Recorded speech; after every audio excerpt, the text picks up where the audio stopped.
Shana Tova, everybody. This is a practice of my Rosh Hashanah Day 1 sermon. This is not the recording of the real time I did this, because we do not record here at RJH Shalom on Yom Tov or Shabbat. So this is a practice run through. There will likely be some stops and some starts during it, but we will see how it goes. Shana Tova. Breathing very hard. One's chest feels tight and seizing up. We feel unable to move. We feel unable to stand up or sit down. We feel unable to make decisions. We feel lost. What I've just described is a panic attack. A panic attack to somebody feels like the only thing going on in their lives. Panic attacks are the great describer of anxiety. Anxiety is the natural response to a rational fear or an irrational response to a rational fear. When I was thinking about a panic attack or anxiety, I looked to the Torah to try to figure out an example in the Torah. And I didn't need to look very far. For the book of Bereshit, we see our patriarch, Yaakov, having a panic attack. When was it? Well, let's get back to his story first of all. Yaakov and his brother had a complicated relationship. When Esau was hungry one day and famished, Yaakov stole his brother's birthright in exchange for food. Years later, when their father was dying, he asked to have his other son, Esau, brought to him so that he could bless him.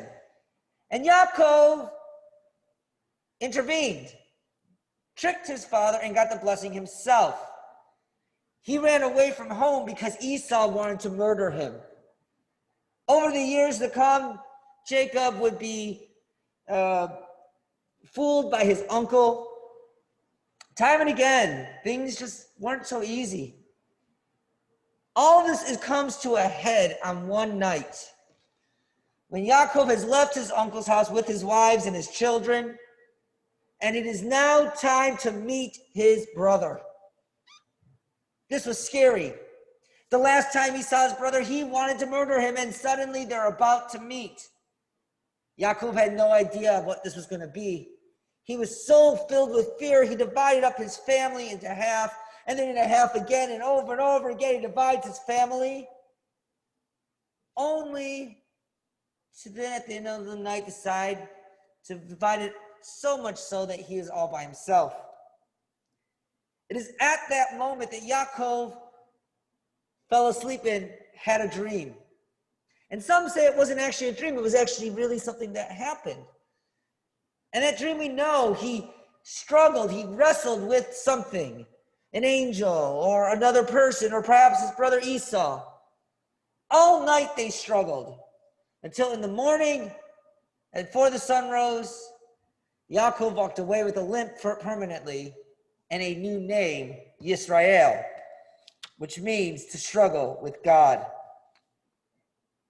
The next morning, an anxious, scared Yaakov met his brother Esau, and all the anxiety was for naught, as they met with a lovely embrace after all those years. It is safe to say that anxiety is the product of a world that we cannot control. We do not have any power. We do not have the ability to control how other people see us. People are going to think about us and say about us what they're going to do. But we obsess about it. But it's not in our control. We cannot control how other people drive. We cannot change the fact that they could cause great damage to us. We cannot change the fact that they could swerve into us at any moment. We can't control that. We cannot control the weather. We cannot choose when and where it will rain or storm or when hurricanes or tornadoes. We don't have that power. We cannot control the illnesses that our loved ones or that we get and what the outcome from them will be. It's not in our hands to choose who gets sick and how we get sick. We cannot control many actions and how those actions will impact us. All of these things I've mentioned are very scary. All of these scare us because deep down inside, you are all just like me. We are all control freaks. We all want to control the world. We all want to have the world bend to our will and be just how we want it. Yaakov could not control how Esau saw him or how he was going to respond to him. He could not control his parents' favoritism or his uncle's misdeeds. In fact, up until this point, Yaakov controlled nothing. He was more or less just one character in his life rather than the character in his life. You see, friends, what we want is order. We want a world that prescribes a certain order and works by that order. We want to know that there is an order. We want to know that everything makes sense. And we want to know that we are masters of our own destiny. Look, I'm filled with anxiety right now. Now, I got to be honest. I don't get nervous during sermons. In fact, this past year when I was interviewing, I had a question asked of me during an interview. Are you nervous? I said, no. You know why? I'm just going to be me. If you don't like me, then I don't belong here, and that's it. So I'm never nervous during sermons, but today I am. I'm nervous because this is my first major sermon here at OVS, our new permanent home that we look forward to spending decades as a part of the community. This is my first time here as the new rabbi. Everything is built off of this sermon, it seems. I'm nervous because how do I do this on Zoom? How do I look at people's faces that I can't see? How do I know if you're frowning or smiling? I don't have any idea. I've never done that before. How do I do this with so few people in the room, in a new room that I've never spoken in before? I'm so anxious about all of that. And on top of that, there's so much to discuss today, right? Like normally, my first sermon at a synagogue should be all about vision and community building and all these different things that we want to do. But there's too much other stuff to talk about. I can't ignore COVID-19. I can't ignore race relations. I can't ignore the Israel peace deals that happened. I can't ignore the elections. I can't ignore anything. All of it is relevant and all of it needs to be spoken about. And friends, that scares me. So in short, we are thrilled to be here. We are here to work to be your partners, to help build this synagogue on the shoulders of all that came before us. And we cannot thank you enough. But enough about my anxieties. Let's talk about our anxieties. Our world is all anxious and tense right now. We are anxious about our environment. We're anxious about our children and their future financial well-being. But above all else, we are all anxious about COVID-19. This year has been hell, absolute hell for far too many people. We watched together, all of us on the news, as back in January, there was some mystery illness in China and in Iran and in Italy. We watched and we kept counting our blessings that it wasn't here. And then suddenly, there was news about a nursing home in Seattle. And then there was news about some lawyer in New York City. And a little spread around that area. And then slowly but surely, through trickles, the disease grew and grew and grew. And now, here we are, September 2020, the first day of Tishrei, 5781. And here we are, just under 200,000 people in our country have died because of this virus. During this year, we have learned about washing our hands and being very anxious about washing our hands, carrying around hand sanitizer wherever we go. I mean, I get into my car and I sanitize my hands. I get out of my car and I sanitize my hands. We wash the buggies, the things that you push at the store that I'm blanking on right now. The shopping carts, we wash those before we push them around. At one point in time, we were washing all of our groceries and all of our carry-out food. All of this, together with staying home, being unable to connect with other people physically, has caused a crippling level of anxiety. We're not in control. We have no control over our environment. We don't have the answers. We don't know who's even sick. There are too many more unknowns than there are knowns in our world right now, and that makes us anxious.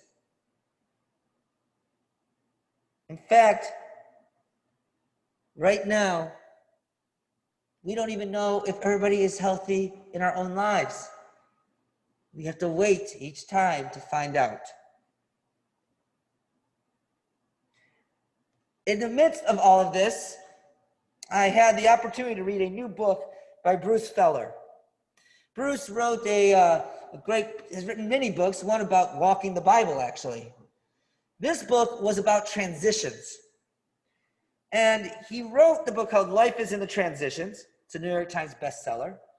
And he asked the question, why are transitions so tough? His answer is simple. Each and every one of us is born with ideas. All of us are born with ideas. They are our ideas. They're our parents' ideas. The minute we are born, our parents are planning our weddings. They're planning our bar bat mitzvahs. In the Jewish world, they're planning our graduation from medical school or law school. Laugh. Thank you. Okay. We'll see if I use that. Adam's not laughing. Time and time again, what we do with those plans is screw them up. Time and time again, we transition. Things change. All that we have planned for goes away and something new becomes. We change time and time again. The person I thought I was going to be ended up being a person I never became. And that is tough. And that is difficult. All of this happens because we are confronted with occasions, with incidents, with things that happen in our lives. Some are communal changes, and some of them are individual to us. Some of them are by choice, and some of them are forced on us. But each time, we are forced to alter the way that we see the world. At moments like those, we're forced to adjust and cope with a world that we did not plan for. Think about this year, for instance. This year, kids planned on having recess. They planned on having book reports they would read to their class. They planned on spring break. They planned on graduations. They planned on proms. They planned on all these things, and none of them happened. Think about the adults. They planned trips around the world. They planned family reunions. They planned to go to work to build something, and none of it happened. Think about people's ideas about how they were going to spend their money.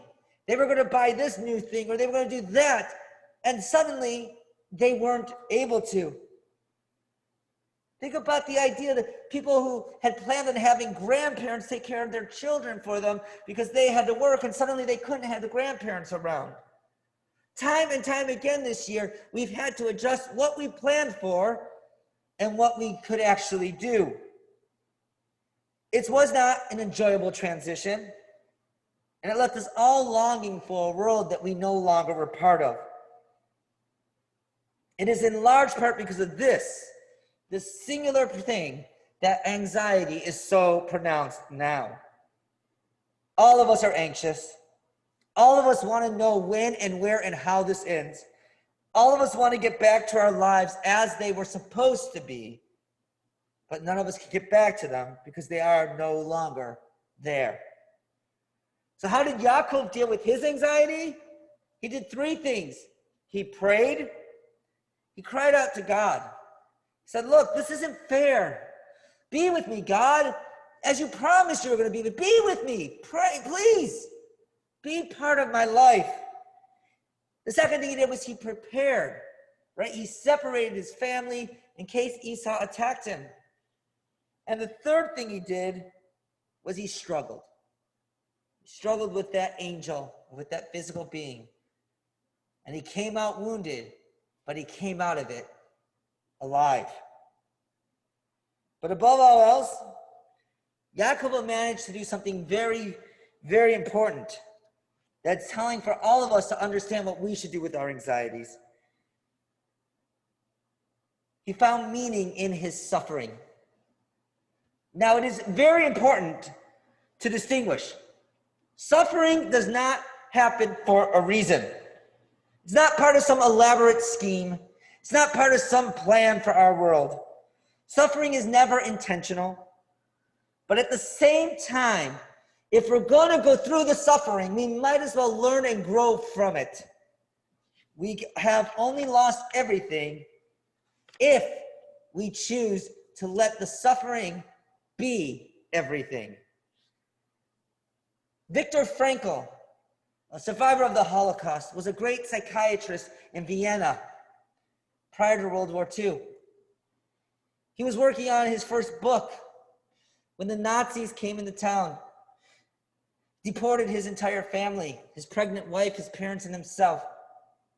He had sewn his manuscript that he had worked so hard on into his jacket lining, only to arrive at a concentration camp and have it confiscated from him. Within months, his pregnant wife was dead, along with his unborn baby, and so were his parents. He had lost everything. And yet he found meaning. He found a reason to live. He spent every day writing, trying to rewrite that manuscript on scraps of paper he found around the camp. After the war, in just 9 days, he wrote the gigantically, enormously important book, Man's Search for Meaning. And in Man's Search for Meaning, he laid out an entire rational explanation for how, in spite of adversity, in spite of troubling times, in spite of whatever affects us, we must see the meaningfulness of being alive. We must express and be happy, and be aware that life still has meaning. He quoted Friedrich Nietzsche, who said, "He who has a why to live can bear almost any how." So long as we have a reason to be alive, we will be able to put up with anything thrown at us. And Frankl does something very important. He explains that the ability to find our reason to be alive cannot be given to us by other people. It is our own individual responsibility.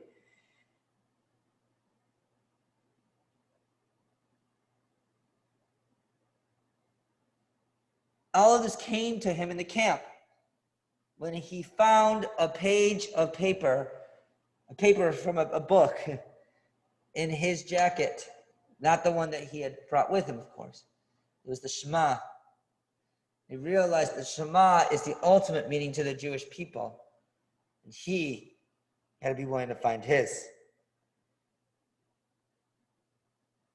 Anxiety is not there to teach us a lesson. We need to see life as meaningful in both the dark and the light. Yaakov struggled, and in that struggle, he found meaning. It should never be that we're thankful. We should never be thankful that we had to struggle, but we should be willing to see that because of the struggle, we have been able to change and become different and oftentimes better. It is then that the anxiety that we have at moments like these can abate to some degree. Anxiety is crippling, I understand that. And we all need to work together to diminish its effects. Inside your booklets, inside your scrapbooks for this year, you'll find two exercises one exercise and one resource sheet that I think is great to help all of us with our anxieties. And I encourage everybody to use them. We will get through COVID-19, and that is my prayer, that we will heed the words of Viktor Frankl and heed the example of Yaakov and derive meaning from this anxious time of our lives. That we will find the meaning that community matters, that health matters, that communication matters, that we matter.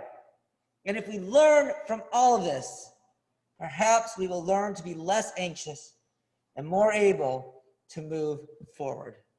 Shana Tova Tikatevu and Tizkula Shanim Rabot. Thank you.